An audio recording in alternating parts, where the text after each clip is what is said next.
So I would at least try to get re-inspects on those. I mean, anytime, if you think like, use your best judgment, but if you're like, I mean, this could be bought. Like there have been roofs that have had less damage on them that have been bought than these ones that just got denied. Always at least go for a reinspection just to see. Um, is that so? You're talking about is when you say marginal damage, what are you finding? There's a lot of lichen in this area. Okay. And I don't know. I'm really new. I don't know if I'm seeing blistering and thinking it's hail, and there's just not any hail, or yeah. Have you done any? It looks like blisters.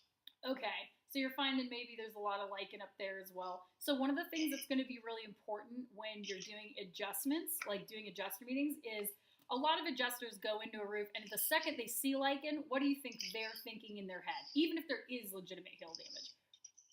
That I'm just trying to get money out of them. Exactly. They're thinking this dumb idiot just got hired, probably doesn't know his elbow from his asshole, and he's going to tell me that all this is hail damage, right?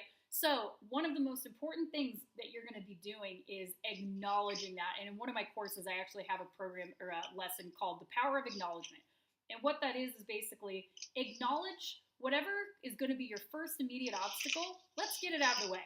So when the adjuster gets there, it's like, hey, Mr. Adjuster, small talk, whatever. And then it's like, hey, just so you know, there's like this whole area has a lot of lichen. I'm definitely not trying to waste anybody's time. There is lichen up there, but I found some legitimate hail damage as well. So we can kind of take a look at that when we get up there. Right? Okay. And so you could also say there is some blistering on some of these shingles too. Like I've gotten up on some roofs with high hopes, but I've realized like it's just a bunch of blisters. Again, I'm not trying to waste anybody's time. This one actually does have some good hail damage, so we'll kind of take a look at it. You let me know what you think. So do you see what I'm doing there as the salesperson? I just created so much trust between him and I, because what I also added in, so I'm letting him know, look, I know there's lichen up there, and I'm not trying to waste your time. I did see, there is obviously lichen up there, but there's legitimate damage too. Then I go on to say, a lot of houses in these areas I've had high hopes for, but when I got up there, it was just a bunch of blisters. There's some of that around here too, but I'll kind of let you show me what you think. So we're doing a bunch of things there, because I'm basically saying there's houses that, damn it, I wish there was damage on them because that puts money in my pocket, but there just wasn't, and I called it like it was, right? So that separates you immediately from the other assholes that are out there going, this is damage and this is damage, and you're like, that's a straight line, like somebody left a hammer on the roof on a hot day, right? Or it's lichen or whatever. And then on top of that, we're putting the ball back in their court, and we're saying we're putting each other on an equal playing field. I'm like, you kind of let me know what you think when we get up there, okay? Instead of being the asshole that shows up, points to a bunch of lichen and blisters, and then even if there was some actual hail damage up there, the environment is already so heated that it's easy for the adjuster to say no, because he can just take pictures of lichen and get down. But if you're cool, he's like, whatever, we're both just trying to do our jobs, right?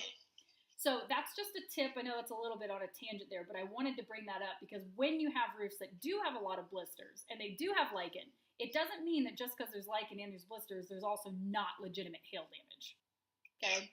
So do that first, all right? So those are just some tips there that's important to know.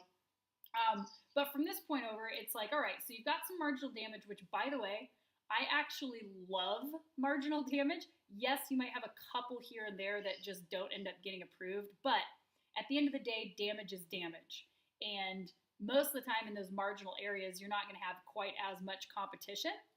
And so if you can get some of those jobs, Mac, the other thing that you really could be capitalizing on, especially because of the geographical location that you're in, is supplements. So you might be struggling to get as many jobs right now as you'd like, but I'm telling you right now, the states in the Northeast, like when I worked up there, I was in Pennsylvania, I was in Central PA, and then I was around Pittsburgh for a while.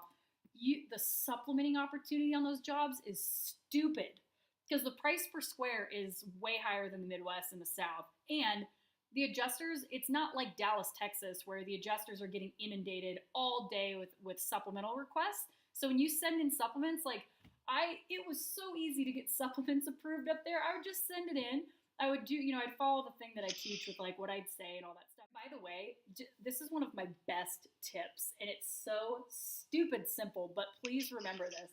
When you're on an adjuster meeting and it's marginal, or it's questionable, point it out and say this. Go, hey, Mr. Adjuster, by the way, I saw this over here, and I wanted you to take a look at it. I couldn't say with 100% certainty that it was hail damage, but I also couldn't say with 100% certainty that it wasn't. Yeah, I'm already using that one. Okay, you get that one away for free. I'm already using that one. I did put a video out there. I didn't know if you had seen it yet, but use that. I think I have a blog post too where I share that. But oh my god, it works like a dream. Because then you go, I put it on mine because I figure if in doubt, play in the favor of the insured. So like that's what I did, but I wanted to see what you thought. So then you're just boop, and usually, dude, 95% of the time they're just like, yeah, I see what you're saying. Just throw it on there, right? Yeah. So it's great.